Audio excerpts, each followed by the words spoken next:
to share a fun biblio project I've been working on of the World Canon books. And so you might remember this poster that I got called Rivers of Life or Faith of Man in All Lands. This is from the Embassy of the Free Mind in Amsterdam. And it is cool if a little dated timeline of how people worship.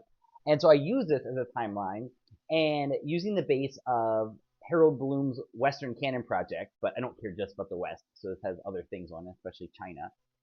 This is a lot of the important books in world history. And it's really nice to just have this visual, and hopefully my kids enjoy it as they go by too. And I've been really enjoying putting this together. I got the theocratic age done, which takes us up to about the time of Christ. And I'll be adding the aristocratic sometime soon. And so the thing I really want to highlight that I think is impressive is how early some of the early stuff is. And so down here is 0. Up here is BCE. This is 2300 BCE. And do you know who the first named author of all time is? It is a woman. And her name is Enheduanna. And so she was in the Sumer city of Ur, and she wrote hymns that are the first named author to ever come down to us. And to me, what's very cool as a family man is my youngest really got into this for some reason, started adding her own pieces to it as well. And she put her own name here above Enheduanna, which means that, some people try to be the best author of all time. And I really like how my little one tried to be the first author of all time and go back in chronology to beat the first named author, which is pretty impressive.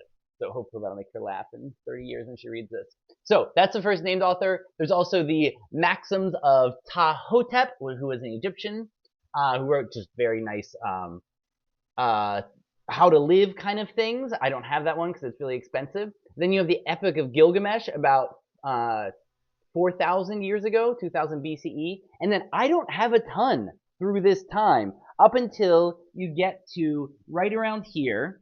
So then you get up here to about 1000 BCE. This is the I Ching when that first gets assembled. And, to me, the most important book in the world, perhaps.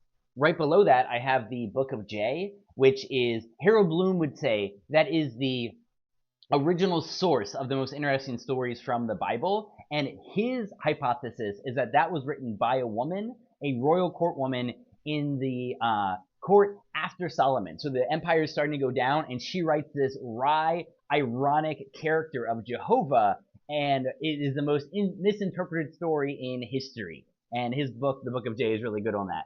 Then a little bit farther down, 800 BCE, you have Homer's Iliad and Odyssey. Then you have Hesiod's Theogony. Aesop starts to get assembled. Here is Heraclitus, who I just finished reading his fragments. And so these are the longest fragments we have from Greek writing before up to Herodotus's histories. And it had such a huge influence, but now that book is lost, unfortunately. I also just finished Pindar's Odes, which are really a wonderful piece of work. And besides Herodotus, the first author, which is really fun stuff with all these great anecdotes, there's also Thucydides, who was Vonnegut's favorite historian. And he is much more of a realpolitik kind of writing about the Great War then, and came up with the idea of this Thucydidean trap and things like that. So a really important one. Then you have all of these Greek playwrights, Aeschylus, Sophocles, Euripides, Aristophanes, Menander.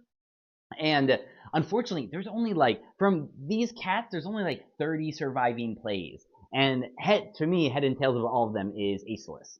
But look how rich this time is, because not only do you have those Greeks, you also have the Satnapata being assembled from the original Pali language that the Buddha was speaking in. You have the Mahabharata, which is one of the most amazing epic poems and wisdom books in the entire world, as well as the Ramayana.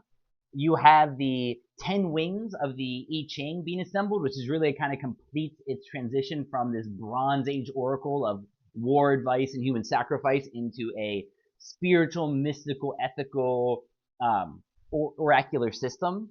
And then right around then, you have the Tao Te Ching being allegedly written by Lao Tzu himself, followed by Chuangzi, the second book of the Taoist classics, and the one I think is maybe the best one. The Apocrypha of the Bible starts to be written. Though that takes like the next 400 years is when the Apocrypha is written. And then you get into like the really fun ones. I haven't completed all of these yet, but I have some of my favorites up, like Ovid's Metamorphoses, Plutarch, Lucian, and then here is Lei Zhu, which is the third book of the Taoist canon, and another really good one. And the last one I'll end on today is the Tai King, or the Great Clarity Revelation to Yang Zi, which was very important in Taoism as well. So that's what I've been up to this weekend, is putting all these books up here. If you have any others from this time that you want to add, I would love to hear them.